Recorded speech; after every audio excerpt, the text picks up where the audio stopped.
Good morning mga kadiskarte, panibagong araw, panibagong biyahe, panibagong kliyente, panibagong satisfied customer na naman ang dapat nating gawin ngayon. So ito, kung mapapansin nyo, medyo maulan, basa pa yung daan, kaya ingat sa lahat ng mga nabiyahe ngayon mga kadiskarte. Alright, mag-home service tayo, ang gagawin natin doon is Toyota Vios Model 2022 model siya, yan. Siya yung pinaka-latest model yata ng Vios ngayon. So tara, palitan natin, punta natin agad yung kanyang location.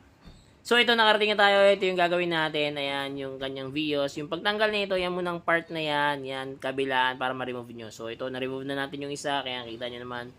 Yan, tapos i-remove natin tong isa pa, yan. Tapos after nyo yan, tatanggalin nyo yung pinaka-sender panel, may tornilyo lang yun. So ito na yung kinalabasan mga bossing, oh. Yeesh! Napakaangas, upgraded na agad. 9 inches Android nga pala yung kinabit natin dito. Meron na itong Apple CarPlay na Android Auto. Meron na rin itong package. Kasama sa package natin yung reverse camera. Pwede ka rito mag-Waze, Netflix, YouTube, Google Maps. Ayan, gumagana yung steering control niyan.